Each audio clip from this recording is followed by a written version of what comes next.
Hey everybody, this is my 40-gallon waterfall tank, and I'm going to do a sort of impromptu before and after here. I decided right at the last second as I was about to start a water change that I'd like to get a little bit of this on video before I do the water change, because it's probably going to look reasonably different when I'm done. It's not going to look dramatically different, but there will be some differences, so let's go over what's going to happen, hopefully.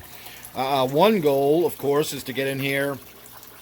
While this technically isn't part of my waterfall tank, it's sort of part of the same setup.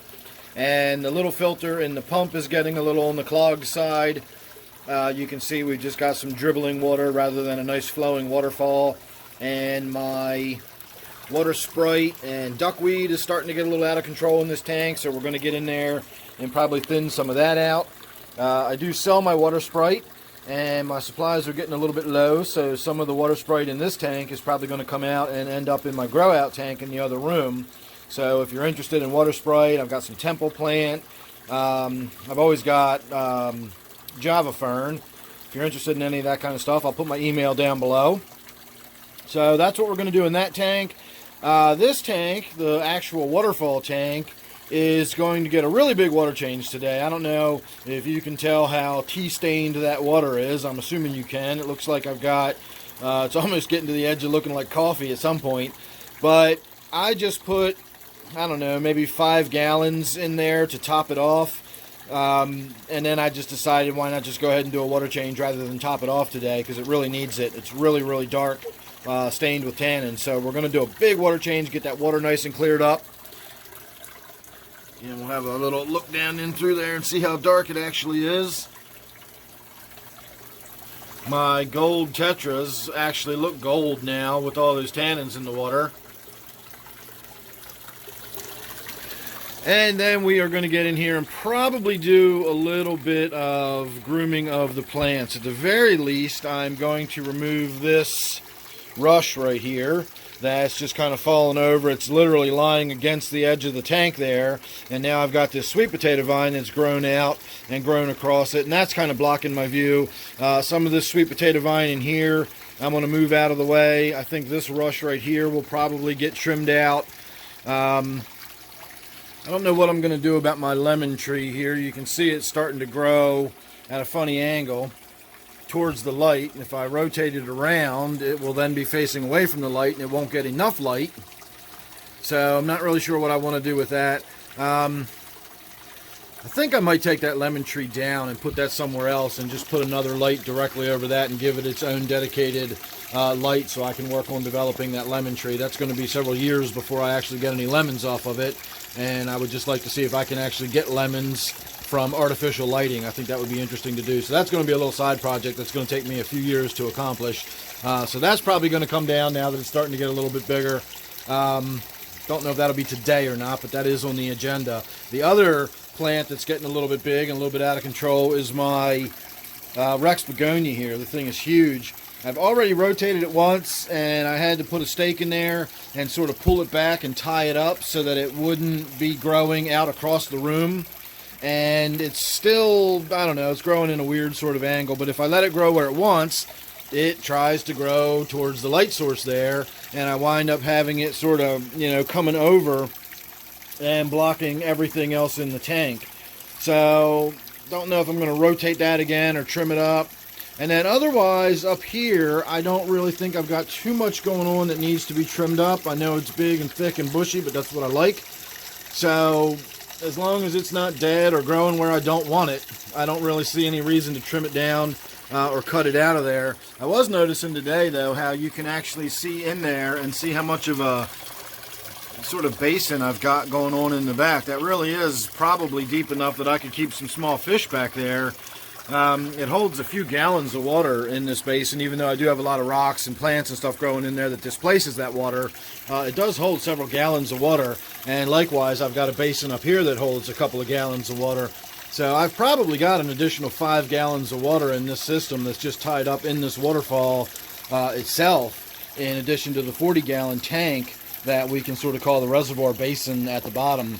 If you will. And in fact, I don't even have my interior light on, so let's go ahead and I'll see if I can keep the camera angled in the right direction while I get the light turned on here.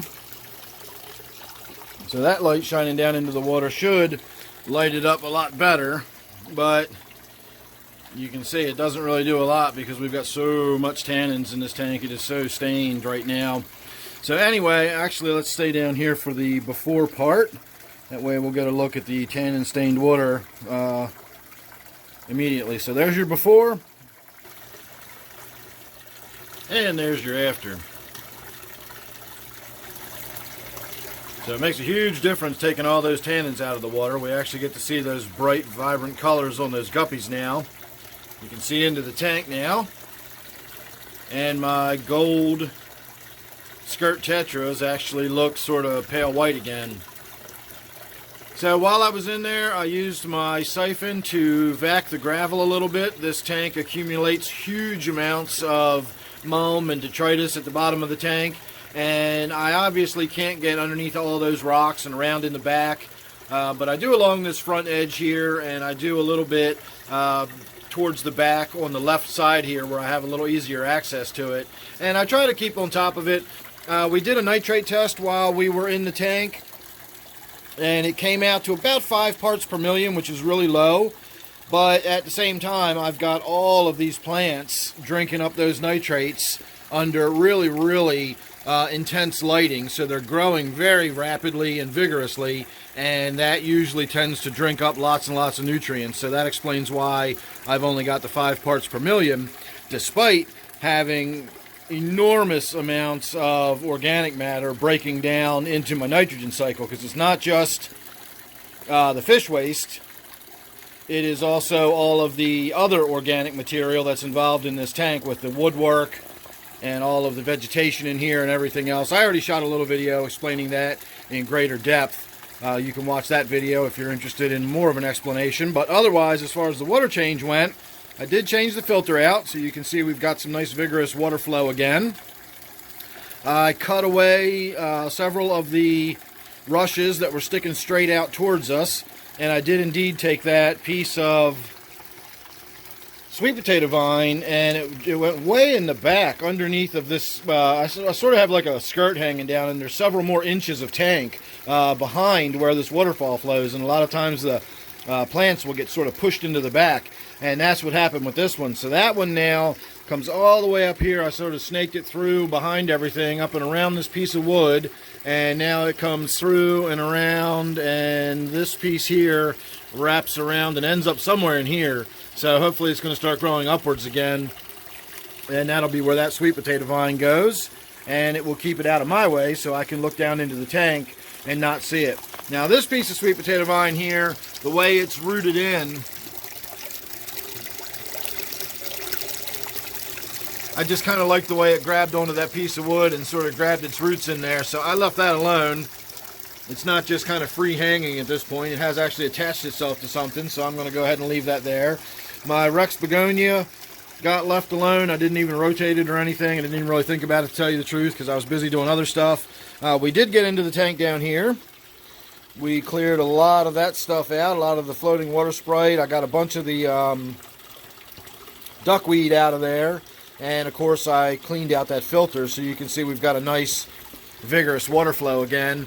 And this tank has my male cherry barb and a bunch of guppies and endlers and hybrids, and there should be a few shrimp in here. There's one right now as I say it. So I've definitely still got shrimp living in this tank. There's another one right in front of it. So I've definitely still got multiple shrimp living in this tank. I don't see any more at a glance, but I have started filling this tank up a lot deeper now, so this whole sort of top section with all these rocks in it is available for the fish and the shrimp and everything to swim around in too. I'd really love to keep crayfish again. I really would. They're climbers, and they're just going to get out of a tank like this. I'd love to have them in something like this, but they'd be in there for a day, and then I'd have dead crayfish, you know, drying up in my basement somewhere again, so we're not going to worry about that. I did remove my lemon tree, and what I did was I transplanted my geranium here. I put it in a larger planter. I just had that in a little plastic cup, so I've got it in a larger cloth planter now, It's supposed to be black. It's got so much dried calcium and stuff on it that it actually looks white at this point. But it should be black and fairly discreet. You shouldn't notice it there too much, but whatever. It is what it is.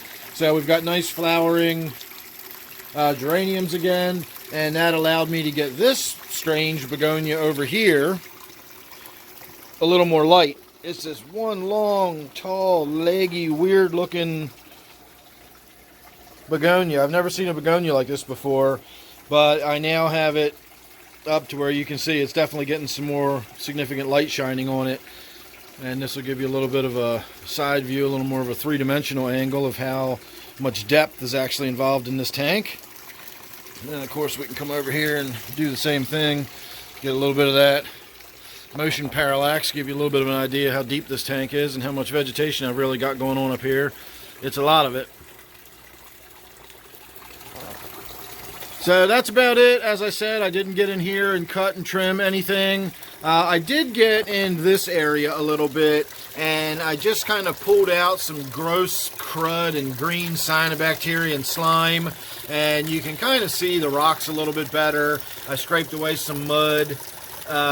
You know, it was just a little bit of grossness in there, and I just kind of cleaned that out a little bit, but otherwise I didn't really do anything to this upper portion. I have noticed, however, that I'm starting to get dripping water over here again. This side was intended to have water flowing through there just a little bit, so it would keep all of that stuff back there, which this is actually a pretty deep section, and it's supposed to have some stuff in there sort of growing up and out. And it never really got enough light, and the water sort of changed course, and I never really got a lot of good water flow back there, and so everything sort of did nothing. And so now, once again, because of the way we've got all of these roots and everything growing back here, for some reason the water's somehow getting over this hump right here, and we're getting water flow back over into this side again. So I'm not sure what that means, but I'm definitely going to be keeping my eye around back to make sure we're not getting drips and leaks onto my carpet as we used to. So I guess speaking of the back side, since we've talked about it, we'll come around here for a moment, and we will look down here at what I think of as my secret tank, which is just the back side. Looking through this way, it just gives it a completely different look and feel. So nothing really of interest going on necessarily. Just a very different perspective on the same tank we were just looking at. So there you go, everybody. Hope you enjoyed that. If you actually look up in the front, if you see this fish right here, that is my female flagfish. I recently lost the male, and on the original video I shot, I thought I'd lost them both, and that's what I said. And I later updated another video saying that I saw that the female was alive. So if you missed that update video and you're catching this one, then just know that that female flagfish is still alive. I did indeed lose the male, but the female is still in there.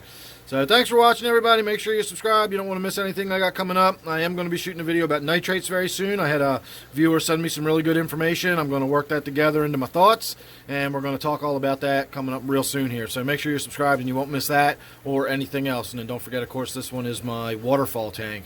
So thanks again for watching. Hope you enjoyed, and I will see you real soon in the next one. It's a line of guppies swimming across the top of the tank. That was interesting.